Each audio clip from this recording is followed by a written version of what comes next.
Welcome back दोस्तों। जैसा कि थंबनेल में देखा, आज की वीडियो के माध्यम से हम सीखेंगे कि किसी भी ट्रांसफार्मर को कैसे रिपेयर करेंगे। अगर वो हमारा आउटपुट नहीं दे रहा है तो कैसे चेक करेंगे। तो दोस्तों सबसे पहले मैं आपको बता देता हूँ कि ट्रांसफार्मर की संरचना आखिर होती किस तरीके से है। यहाँ पे आप देख लीजिए, अगर हम इसको टेस्टिंग करेंगे तो टेस्टिंग का डाटा हमें पता होना चाहिए कि हमें किस केस में पता चल सके हमारा ट्रांसफार्मर ठीक है या ख़राब है। तो कोई भी ट्रांसफार्मर होगा 12-0-12, 28-0-28, 25-0-24, 0-25, ठीक है। तो सब में जो वाइंडिंग डाटा होता है एक सेम तरीके से होता है, बस उसके टर्न्स की फेरों की संख्या है जो घटती और बढ़ती है एम्पियर और वोल्टेज के हिसाब से। लेकिन जो काम करने का तरीका है वही फ्लक्स, मैग्नेटिक फ्लक्स के जरिए होता है। और इसकी वाइंडिंग इस तरीके से, जो आउटपुट वायर निकाले जाता है इस तरीके से निकाला जाता है। और टेस्टिंग का भी तरीका सभी का एक ही रहने वाला है, ठीक है। तो यहाँ पर देखेंगे सबसे पहले कि देखिए ये हमारी प्राइमरी साइड है, ठीक है, जहाँ से हमारा AC 200 वोल्ट 220 वोल्ट इनपुट होता है। यहाँ पे हमें आउटपुट में मिलते हैं वोल्टेज, ठीक है। तो यहाँ पे देखिए हमारा AC इनपुट का हिस्सा है जिसमें से हम AC को इनपुट करते हैं, ठीक है, AC सप्लाई को इसमें से इनपुट करेंगे। आउटपुट में हमें 12 0 और 12 वोल्टेज मिलते हैं। तो इसमें क्या होता है, देखिए यहाँ से इनपुट होगा तो ये मैग्नेटिक फ्लक्स के जरिए यहाँ पे जो हमने वाइंडिंग की हुई है सेकेंडरी साइड की, यहाँ पे मैग्नेटिक फ्लक्स के कारण यहाँ पे वोल्टेज जनरेट होते हैं जो कि लो वोल्टेज होते हैं, जो कि सेफ होते हैं बिल्कुल सर्किट के लिए। और ये 12-0-12, ठीक है। तो ये जो कोयल होती है ये तीनों जुड़ी होती है, मतलब एक ही कोयल से बने होते हैं। बीच में एक लूप वायर निकाला जाता है जिसको सेंटर टेप बोलते हैं, वो 0 वोल्ट होता है, ठीक है। तो इससे और इसके बीच 12 वोल्ट होने चाहिए, इससे और इसके बीच 12 वोल्ट होनी चाहिए। अब बात करें दोनों की, तो दोनों को देखेंगे तो यहाँ पे 24 वोल्ट होनी चाहिए, ठीक है, जब हमारा ट्रांसफार्मर ओके कंडीशन में होता है, वर्किंग कंडीशन में होता है, ठीक है। और टेस्टिंग करेंगे तो यहाँ पे कोयल की वैल्यू आएगी। देखिए मैं आपको बता देता हूँ, तीनों पिनों के बीच एक कोयल की वैल्यू आएगी। सपोज दैट 2 से 5 के बीच, तो यहाँ भी 2 से 5 के बीच आनी चाहिए क्योंकि सेंटर टेप है। तो दोनों की वैल्यू सेम यहाँ पर आनी चाहिए, ठीक है। तो दोनों की वैल्यू यहाँ पे सेम आनी चाहिए। तो इस केस में हमारा ट्रांसफार्मर ओके होगा। और यहाँ पे एक पतली वायर की जो बहुत छोटे गेज की जो यहाँ पे वाइंडिंग की जाती है, तो इसकी रेजिस्टेंस ज़्यादा होगी। यहाँ से रेजिस्टेंस की बात करें तो 100 से लेके 200 या फिर 300 के प्लस पॉप होगी, लेकिन वैल्यू यहाँ पे आनी चाहिए, ठीक है। तो देखते हैं एक बार इस ट्रांसफार्मर को यहाँ पे चेक कर लेते हैं। देखिए इस ट्रांसफार्मर को मल्टीमीटर से मैं चेक कर लेता हूँ। यहाँ पे स्क्रीन में देख लीजिए। तो देखिए मल्टीमीटर को मैंने यहाँ पे अपना लगा लिया कंटिन्यूटी मोड पे, और बीप का साउंड आप सुन पा रहे होंगे। देखिए सुना देता हूँ, ठीक है। तो बीप का साउंड आप यहाँ पे सुन पा रहे होंगे,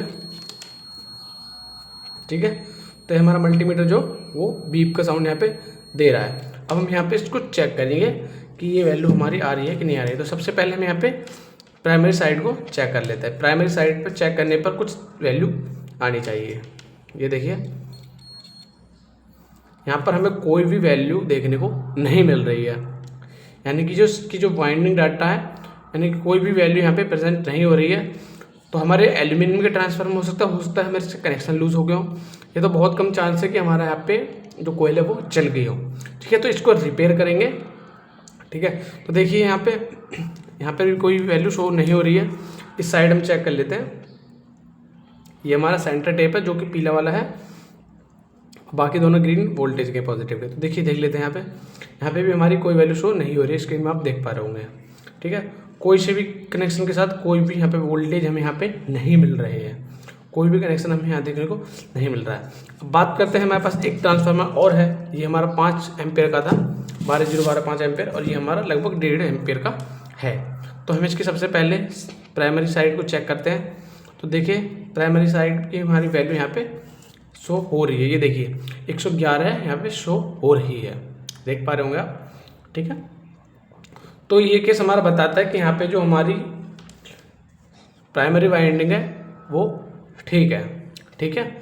और वैसे ही हम सेकेंडरी को भी यहाँ पे चेक कर लेंगे। जैसे मैंने आपको बताया था, एक प्रोब को हम सेंटर टेप के साथ रख लेंगे। ये देखिए मैंने रख लिया है यहाँ पे, ठीक है।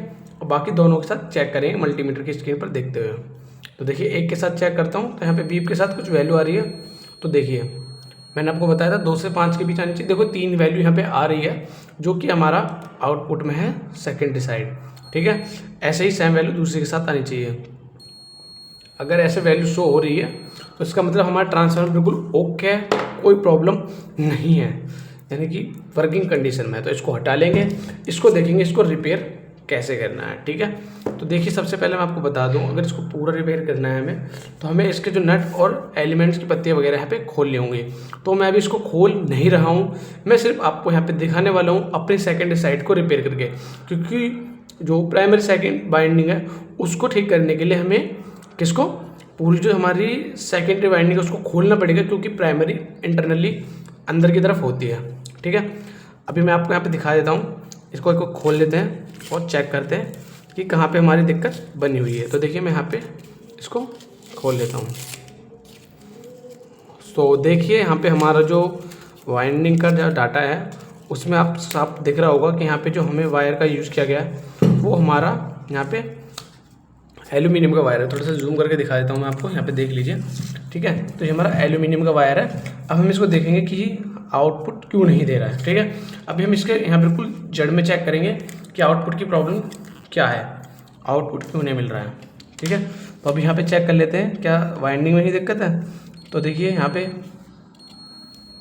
तो देखिए आप यहाँ पे देख पा रहे होंगे, यहाँ पे हमें 4 वैल्यू देखने को मिल रही है। और अगले पे चेक करते हैं तो यहाँ पे भी हमें वैल्यू देखने को मिल रही है। ठीक है, इसका मतलब है कि हमारे जो वाइंडिंग है वो बिल्कुल ओके है। प्रॉब्लम हमारे एल्यूमिनियम के इस कनेक्शन पॉइंट में है, जहाँ से हमारा पॉइंट कनेक्ट किया गया है। यहाँ पे हमारे जो कनेक्शन है वो यहाँ पे पॉइंट टू पॉइंट कनेक्ट नहीं है, इसलिए हमें बाहर वैल्यू शो नहीं हो रही है, ना ही हमें आउटपुट मिल रहा है। तो हमें क्या करना होगा, एक बार दोबारा से वायर को छील कर उसके साथ कनेक्ट करके बाहर आउटपुट में निकाल लेने हैं। तो उससे पहले हमें ये भी देखना होगा कि जो हमारा इंटरनली वाइंडिंग है वो भी हमारे एल्यूमिनियम की ही है, तो उसे हमें यहाँ पे खोलना पड़ेगा। तो पहले ऊपर वाली वाइंडिंग को खोलना पड़ेगा और फिर अंदर वाली वाइंडिंग को, और फिर इसको रिपेयर करेंगे। ठीक है, तो इसको रिपेयर करने के बाद हमारी जो प्रॉब्लम है वो सॉल्व हो जाएगी। ये इस वीडियो में आज तक इतना ही। वीडियो मिलते हैं नए वीडियो के साथ, तब तक के लिए जय हिंद, धन्यवाद दोस्तों।